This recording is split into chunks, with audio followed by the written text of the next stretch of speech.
Hello नमस्कार, welcome to inculcate learning. Pedagogy andragogy के बारे में हम काफ़ी कुछ डिस्कस कर चुके हैं। असेसमेंट से रिलेटेड या टेस्ट कंस्ट्रक्शन से रिलेटेड भी हम डिस्कस कर चुके हैं। अब फर्दर असेसमेंट में पर्सपेक्टिव्स ऑफ असेसमेंट या फिर उसको सेम टर्म को हम बोलते हैं assessment of learning, for learning या असेसमेंट एज लर्निंग। तो ये जो तीन टर्म्स हैं इनसे रिलेटेड कहीं ना कहीं किसी न किसी एग्जाम में क्वेश्चन जरूर देखने को मिल जाता है। ऑल्दो वो आपको एग्जाम्पल दे के क्वेश्चन देते हैं कि ये जो एग्जाम्पल आपके सामने दिया गया है इसमें किस तरीके की लर्निंग हो रही है, यानी जो वो असेसमेंट ऑफ लर्निंग है वो जो एग्जाम्पल है, या असेसमेंट फॉर लर्निंग का एग्जाम्पल है, या असेसमेंट एज लर्निंग का एग्जाम्पल है। इस वीडियो में हम डिस्कस करेंगे कि ये तीनों टर्म्स होती क्या हैं डिटेल में। दिस इज प्रेजेंटेड बाय मी रवीना। अगर आपको वीडियोस इंफॉर्मेटिव लग रही हैं सो लाइक, शेयर और सब्सक्राइब जो आप इनकलकेट लर्निंग को कर सकते हैं। देखिए, सबसे पहले है असेसमेंट ऑफ लर्निंग। एक तो आपको जो ये ऑफ, फॉर और एज वर्ड हैं इनको आप लिटरल लेके चलेंगे तो आपको अच्छे से समझ आ जाएगा। यानी असेसमेंट ऑफ लर्निंग कि जो आपने सीखा है उसकी आपने असेसमेंट करनी है। बेसिकली लर्निंग आपकी हो चुकी है, उसके बाद आप असेसमेंट करना चाह रहे हैं। तो जब लर्निंग हो चुकी है तो बेसिकली जब आप एंड में असेसमेंट करते हैं तो समेटिव असेसमेंट होता है। कई बार ये क्वेश्चन पूछा जाता है कि असेसमेंट ऑफ लर्निंग को क्या बोलते हैं। ऑप्शन में आपको मिल जाएंगे summative learning, summative assessment, formative assessment, diagnostic assessment, इस तरीके से। तो असेसमेंट ऑफ लर्निंग को आप क्या बोलेंगे? समेटिव लर्निंग, या फिर परफॉर्मेंस बेस्ड होती है कि आपने सीख लिया है जितना सीखना था, अब उसकी असेसमेंट करनी है, फाइनल असेसमेंट। ठीक है जी। असेसमेंट जजेस results against established standards and benchmarks. जो भी स्टैंडर्ड्स, क्राइटेरिया, बेंचमार्क जो भी आपने डिसाइड किया होगा उसके बेसिस पे आप फाइनली असेस कर रहे हैं। बिल्कुल एंड स्टेप हो गया ये असेसमेंट ऑफ लर्निंग का। Most traditional use of assessment can reveal how the learner and system performing over time.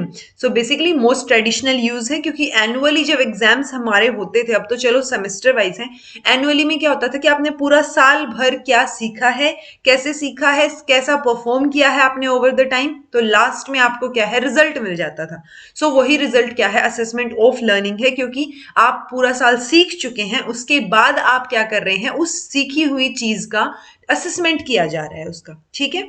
ये assist teachers to use evidence of student learning to assess student achievement against learning goals and standards. तो ये teachers के लिए helpful रहेगी। क्यों रहेगी?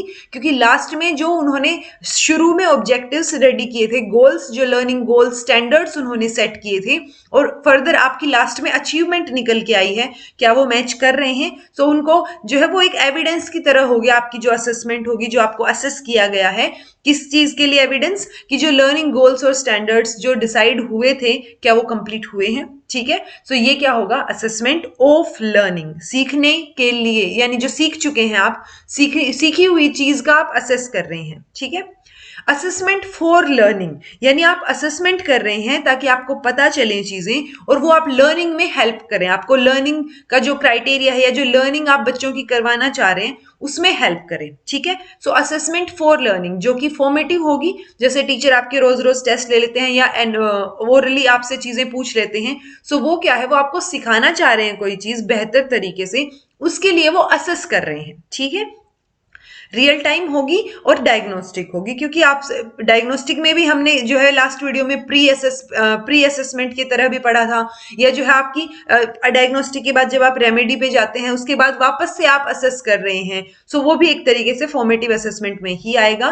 तो basically assessment for learning क्या हो जाएगा, इसमें आपको फीडबैक दिया जा रहा है ताकि आप उसको इंप्रूव कर सके और अच्छा सीख सके, यानी आपकी लर्निंग को एनहेंस करने के लिए असेस की जा रही हैं चीजें।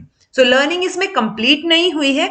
जब लर्निंग कंप्लीट हो जाए उस पर्टिकुलर पार्ट के लिए, जब आप फाइनल असेसमेंट कर रहे हो तो वो असेसमेंट ऑफ लर्निंग होगा।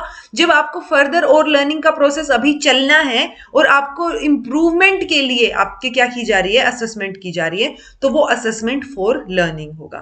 तो इस ऑब्वियसली इसमें आगे फर्दर असेसमेंट चलनी है तो इमीडिएट फीडबैक मिल रहा है, लर्नर को भी मिल रहा है, अडल्ट को भी मिल रहा है, या एक तरीके से बोले टीचर को भी मिल रहा है, ताकि टीचर जो लर्नर को मिल रहा है जो फीडबैक कि उसने कैसा परफॉर्म किया या उसने कितना सीखा, उसके बेसिस पे वो इम्प्रूव कर सकता है। वो इम्प्रूव कैसे करेगा, उसको इम्प्रूव कैसे करना चाहिए, वो टीचर हेल्प कर सकता है। तो टीचर को भी एक फीडबैक मिल गया कि बच्चे को कैसे जो है वो चीजों को चेंज करके या पेडागोजी को चेंज करके या प्रोग्राम को चेंज करके कैसे समझाया जाना चाहिए। ठीक है, so it enables teachers to use information about students knowledge, understanding and skills to inform their teaching. So उन्होंने अपनी टीचिंग यानी आप एक तरीके से जो ये असेसमेंट है फॉर लर्निंग, ये टीचर के लिए भी फीडबैक है जो मैंने अभी आपको बताया, ताकि टीचर कैसे इंप्रूव करे बच्चों को और कितना बच्चे को आता है वो टीचर को अच्छे से पता चल जाए। तो टीचर प्रोवाइड करेगा फीडबैक स्टूडेंट को, किसके लिए, उनकी जो लर्निंग अभी तक हुई है और उसको अब वो कैसे इंप्रूव कर सकते हैं।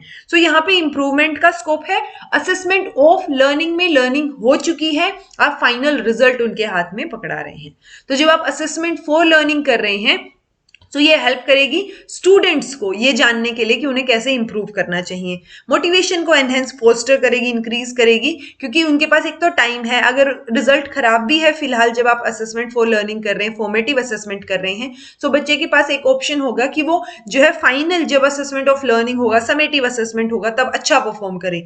सो एक फोस्टर मोटिवेशन होगा। जिनके ऑलरेडी अच्छे मार्क्स आए हैं फॉर्मेटिव असेसमेंट में, वो क्या कोशिश करेंगे कि उनके वो मार्क्स बने रहें समेटिव असेसमेंट तक। तो ये मोटिवेशन को इंक्रीज करेगा, फोस्टर करेगा। Develops capacity for self assessment and peer assessment. इसकी कैपेसिटी भी जब आप असेसमेंट फॉर लर्निंग करते हैं तो डेवलप होती है। सेंसिटिव कंस्ट्रक्टिव प्रोसेस होता है। पार्ट ऑफ इफेक्टिव लर्निंग है, यानी लर्निंग कंप्लीट नहीं हुई है ना, तो ये पार्ट है इफेक्टिव लर्निंग का कि सीखने सिखाने की जो प्रक्रिया है वो चल रही है अभी। रिकग्नाइजेज ऑल एजुकेशनल अचीवमेंट्स, जो भी आपने अब तक सीखा है, जो आप आगे फर्दर इंप्रूव कर सकते हैं, उनको रिकग्नाइज करता है। अंडरस्टैंडिंग, जो गोल्स की या क्राइटेरिया है कि वो किस तरीके से वर्क करेंगे, ठीक है, तो उनको भी एक तरीके से प्रमोट करेगा कि उनको बच्चों को समझ आए कि कैसे उनका असेसमेंट हो रहा है। ठीक है जी।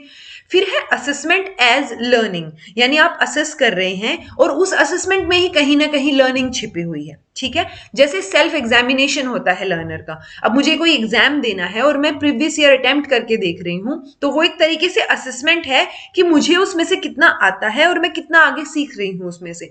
तो वो जो असेसमेंट है ना, उसी में आप सीख रहे हैं। ठीक है, तो असेसमेंट फॉर लर्निंग क्या था कि आप फर्दर और सीखेंगे, लर्निंग के लिए आप असेस कर रहे हैं, और लर्निंग का असेसमेंट कर रहे हैं तो वो क्या हो गया, असेसमेंट ऑफ लर्निंग। और जब आप असेसमेंट में ही लर्निंग छुपी हुई है तो असेसमेंट ही क्या है, एज लर्निंग वर्क करेगा। इसमें असेसमेंट सपोर्ट करता है डेवलपमेंट ऑफ मेटाकॉग्निशन, क्योंकि एक तरीके से सेल्फ असेसमेंट की जो इसमें प्रोसेस होगा वो मतलब आप खुद की जो थिंकिंग है, खुद की जो चीजें हैं उनको रिफ्लेक्ट करके देखेंगे, आप खुद के ऊपर काम करेंगे इसमें।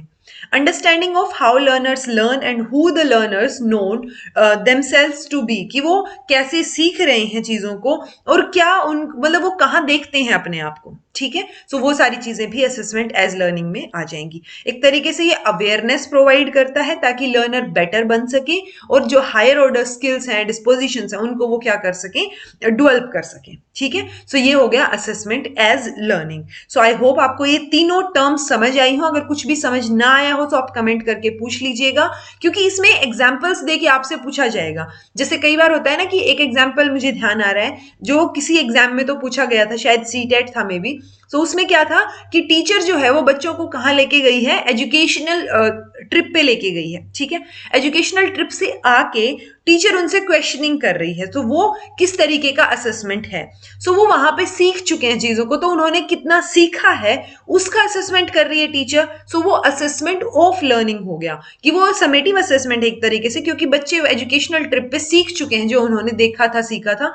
अब वो उसका असेसमेंट कर रही है टीचर कि कितना बच्चों ने उस ट्रिप से सीखा है। ठीक है, सो इस तरीके के एग्जाम्पल देके आपसे क्वेश्चन इसमें से पूछे जाते हैं। ये तीनों टर्म्स बहुत इंपॉर्टेंट हैं। समझ नहीं आया हो तो बेझिझक आप कमेंट करके पूछ लीजिएगा। This was all about today. Thank you so much for watching.